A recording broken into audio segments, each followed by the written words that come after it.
दोस्तों नमस्कार। अभी पिछले 2 वीडियो में आपने ये देखा कि जो 10 विवाद वक्फ कानून को लेकर आए हैं, वो क्या विवाद है?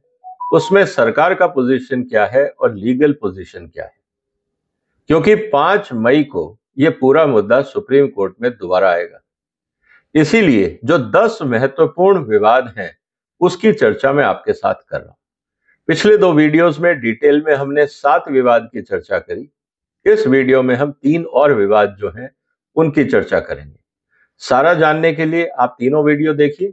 वीडियो बहुत लंबा नहीं हो, इसीलिए मैंने इसको 3 हिस्सों में बनाया है।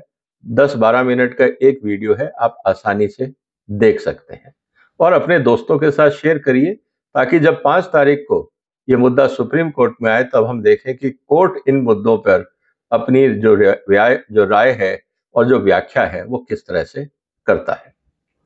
जैसा पहले मैंने कहा कि भाई सबसे इंपॉर्टेंट मुद्दा क्या था कि वक्फ कौन देगा, कैसे देगा, इस पे आपने कानून बनाया।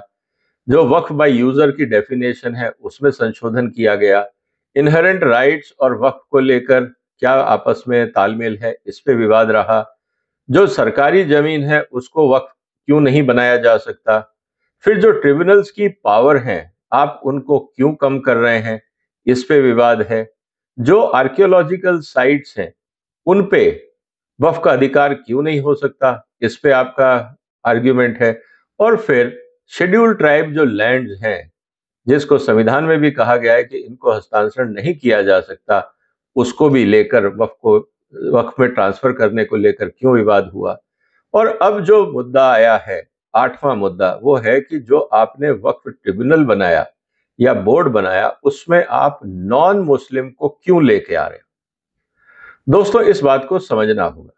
कानून ये कहता है कि जो एक्स ऑफिशियोज हैं उसके अलावा 2 नॉन मुस्लिम होंगे, ये कानून कह रहा है, जो अमेंडमेंट है। इसको लेकर विवाद ये है कि साहब मुस्लिम संस्था के अंदर आप 2 गैर मुस्लिम लोगों को क्यों लाना चाहते हो। अब 3 आर्ग्यूमेंट इसमें चीजें जो सामने आती हैं दोस्तों। पहला तो ये कि जब आप गैर मुस्लिम से वक्फ की जमीन लेने को तैयार हो, तो आप गैर मुस्लिम को वक्फ बोर्ड या वक्फ ट्रिब्यूनल में क्यों नहीं रखना चाहते। आपको क्या ऐतराज है? वक्फ काउंसिल में क्यों नहीं रखना चाहते? आप उनसे जमीनें तो लेना चाहते हो, लेकिन उनको चर्चा के लिए अपने साथ नहीं बैठाना चाहते। क्या ये उचित है? पहला मुद्दा। दूसरा, अगर ट्रिब्यूनल या काउंसिल या बोर्ड की हम बात करें तो ये कोई धार्मिक संस्थाएं नहीं है। ये जो संस्थाएं हैं ये एडमिनिस्ट्रेटिव बॉडीज हैं। इनका काम है जमीन का रख रखाव करना। इनका काम जो प्रॉपर्टीज आई हैं वो कैसे मैनेज हो रही हैं, जो वाकिफ ने कहा है कि मेरी जमीन पे हॉस्पिटल बनाओ या स्कूल बनाओ, आप वो कर रहे हैं या नहीं कर रहे हैं, ये एडमिनिस्ट्रेटिव वर्क है। इसमें धार्मिक काम नहीं हो रहे हैं। क्योंकि जो वक्फ का कानून है उसमें यह भी लिखा हुआ है कि इवन जो सीईओ है वक्फ बोर्ड का, वो भी किसी भी धार्मिक काम में हस्तक्षेप नहीं करेगा, इवन वो मुस्लिम है। आज के कानून के हिसाब से ये कानून बहुत साफ है। तो फिर आपको ऐतराज क्यों है? और रही बात कि दूसरे जो लोग आ रहे हैं वो आपकी मुस्लिम आइडियोलॉजी को प्रभावित करेंगे, तो आज भी जो नंबर है, इस पे मैंने एक और वीडियो बनाया था काफी डिटेल में, आप उसको चाहे तो देख सकते हैं। मेरा एक प्लेलिस्ट है सारे वक्फ कानून की डिटेल में जाने का। उसमें मैंने ये लिखा था कि गैर मुस्लिम से ऐतराज क्यों, इसको हमें समझना होगा। सबसे इंपॉर्टेंट बात अब यहां ये आ जाती है कि जब आप मेजॉरिटी में हैं और 2 गैर मुस्लिम लोग हैं, चाहे वो एडमिनिस्ट्रेटिव में एक्सपर्ट होंगे, हो सकता है लैंड मैनेजमेंट में एक्सपर्ट हो सकता है टाउन प्लानिंग में एक्सपर्ट हो, और ऐसी बहुत सारी वक्फ बोर्ड ऐसे होंगे जहां पे आपको कॉम्पिटेंट शायद मुस्लिम लोग ना मिले, लेकिन वक्फ बोर्ड सुचारू रूप से चले, इसके लिए प्रावधान ये किया गया है कि कहीं पे भी अगर आपको टैलेंट मिलता है आप उसको इंट्रोड्यूस कर सकते हैं ताकि वक्फ बोर्ड का संचालन ढंग से हो। इसमें ऐतराज क्यों होना चाहिए? तो लेकिन ये कहा गया कि साहब ये जो आप कोशिश कर रहे हो ये धार्मिक संस्था में इंटरफियर है। इंटरफियरेंस अगर धार्मिक संस्था का है, जो आर्टिकल 25 और 26 की ये बार बार बात करते हैं, उसमें तो कहा गया है कि रिलीजियस एक्टिविटी मैनेजमेंट। क्या बोर्ड का काम रिलीजियस एक्टिविटी मैनेज करना है? ये अपने आप में सीधी सी बात है। जो आर्टिकल 25-26 है वो ये कहता है कि आप अपना धर्म अपने हिसाब से प्रैक्टिस कर सकते हैं और आप अपने धर्म के बारे में दूसरे लोगों को जानकारी भी दे सकते हैं, ये भी अधिकार आपको है। उसकी भी आप प्रचार करना चाहे तो कर सकते हैं। फोर्स्ड कन्वर्जन की बात नहीं हो रही है, प्रचार की बात हो रही है। अब ये दोनों अधिकार आपको दिए गए हैं, लेकिन दोनों अधिकारों में ये कहीं नहीं लिखा है कि आपको जमीन भी मैनेज करनी है। जमीन मैनेजमेंट का काम, प्रॉपर्टी मैनेजमेंट का काम एडमिनिस्ट्रेटिव एक्टिविटी है, वो रिलीजियस एक्टिविटी नहीं है। पहला मुद्दा तो सबसे इंपॉर्टेंट बात है। तो ऐतराज किस बात का? तो सवाल अब इस बात का आता है कि ये जो ऐतराज किया जा रहा है, जो परसेंटेज अगर हम देखें, इस पे जो मैंने डिटेल में वीडियो बनाया था उसमें भी मैंने ये कहा था कि टोटल अगर वक्फ काउंसिल की बात करते हैं तो उसमें 22 मेंबर है, 21-22 मेंबर है। जनरली ऑड नंबर होता है, 21 मेंबर के आसपास है। 4 उसमें नॉन मुस्लिम हो सकते हैं। तो मेजोरिटी किसकी हुई? डेमोक्रेसी में तो हम मेजोरिटी पे वोट देते हैं। तो हमेशा जो निर्णय होगा वो जो बाकी 17 लोग बचे हैं वो ले सकते हैं ना। अगर वो सारे के सारे मुस्लिम हैं, अगर वो एक मत हैं, तो इन 4 जो माइनॉरिटी में लोग हैं इनका कोई मतलब नहीं रह जाता। ये सिर्फ अपनी बात रख सकते हैं, ओपिनियन रख सकते हैं। हाँ, लेकिन ये 4 लोग अपना डिसेंट वोट दे सकते हैं कि जो आप कर रहे हो वो संविधान के हिसाब से सही नहीं है। वो मिनट्स ऑफ मीटिंग में जरूर आ सकता है। शायद इसी से तो डर नहीं है इनको कि अंदर जो घपला अगर होगा उसका मिनट्स अगर बनेंगे या ये लोग जाके बाहर कहेंगे कि साहब ये जो हो रहा है वो ठीक नहीं हो रहा, क्या आप इससे डर रहे हैं? सवाल इस बात को लेकर है। तो कहने का मतलब ये है कि it is a wider and evolving process कि हम वक्फ मैनेजमेंट को, सरकार का ये कहना है कि देखिए वक्फ मैनेजमेंट को हम अच्छा कैसे करें, इसको बहुत क्लियरली कहा गया है। रिलीजियस प्रैक्टिस और जो बाकी उसके रिलेटेड जो एडमिनिस्ट्रेशन एक्टिविटीज है वो तो सेक्युलर है ना। वक्फ मैनेजमेंट तो सेक्युलर है। तो उसके लिए अगर गैर मुस्लिम लोग आते हैं तो ऐतराज नहीं होना चाहिए, और इवॉल्विंग प्रोसेस है, हम इसमें कहीं किसी को बंद तो कर नहीं रहे। तो ये बात बहुत क्लियर हो जाती है। इसके अलावा कहा गया है कि जो लिमिटेशन एक्ट है, पहले कहा गया था कि 1 साल के अंदर अगर आपका विवाद है तो आप अप्लाई कर सकते हो बोर्ड को और फिर ट्रिब्यूनल उस मुद्दे को देखेगा। अब आपने वक्फ प्रॉपर्टी कोई कब्जाई, उसको आपने लोकल मीडिया के अंदर उर्दू में छपवा दिया। अब कितने लोग हैं, मान लीजिए मैं हिंदू हूं, मुझे उर्दू नहीं आती, मेरे जो गांव में प्रॉपर्टी है आपने उसको वक्फ प्रॉपर्टी डिक्लेयर करके लोकल अखबार में छाप दिया। मैं रहता हूं दिल्ली में, अब मुझे कैसे पता लगेगा वहां क्या हो रहा है? मैं सोचा मेरी प्रॉपर्टी तो सुरक्षित है। मैं जब गया वहां पे साल 2 साल 3 साल बाद और मुझे ये पता लगे कि साहब ये तो वक्फ प्रॉपर्टी डिक्लेयर हो गई है, तो मेरे पास क्या रास्ता रहा? आप तो कह दोगे कि हमने 1 साल पहले इस पे एडवर्टाइजमेंट निकाला था लोकल न्यूज़पेपर में उर्दू में, किसी ने जवाब नहीं दिया, हमने सोचा इसका वास्तव में वक्फ इसका हकदार है और ये वक्फ प्रॉपर्टी बन गई। और once property is waqf always a waqf, ये भी आप मानते हो। तो मेरे प्रॉपर्टी, मेरी जो एसेट्स थे उसको तो आपने हमेशा के लिए मेरे से छीन लिया। अब मेरे को न्याय कौन दिलाएगा?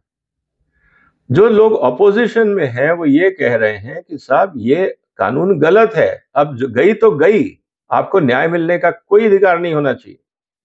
लेकिन ये कानून ये कहता है कि अगर प्रॉपर्टी आपको बाद में भी पता लगती है तो आप डिस्प्यूटेड प्रॉपर्टी के तहत उसके खिलाफ एप्लीकेशन डाल सकते हैं।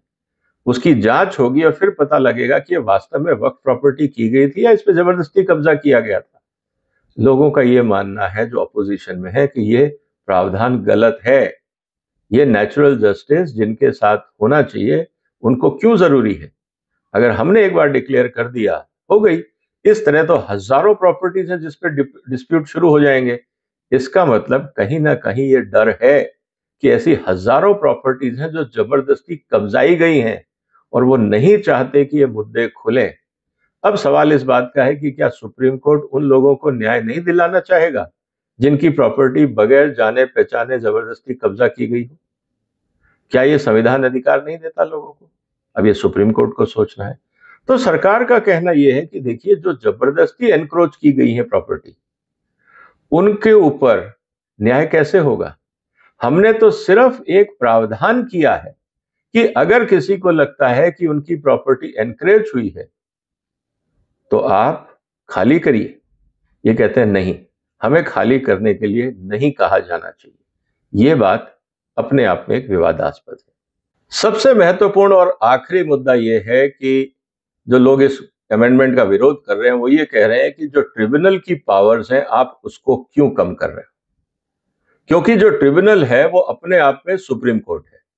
क्योंकि जो निर्णय ट्रिब्यूनल ने लिया उसको आप हाई कोर्ट में चैलेंज नहीं कर सकते, उसको आप सुप्रीम कोर्ट में चैलेंज नहीं कर सकते। जो वक्फ कानून है उसने ट्रिब्यूनल को अपने आप में एक सुप्रीम कोर्ट बना दिया, जो अपने आप में एक बहुत बड़ा मजाक है। यहां पे सबसे बड़ी समस्या यह है कि जो डिसीजन है ट्रिब्यूनल के वो खुद ही विवादास्पद है। वहां पे कन्फ्लिक्ट ऑफ इंटरेस्ट है, जैसा शुरू में इन्होंने खुद माना है कि सारे मुस्लिम थे उसमें।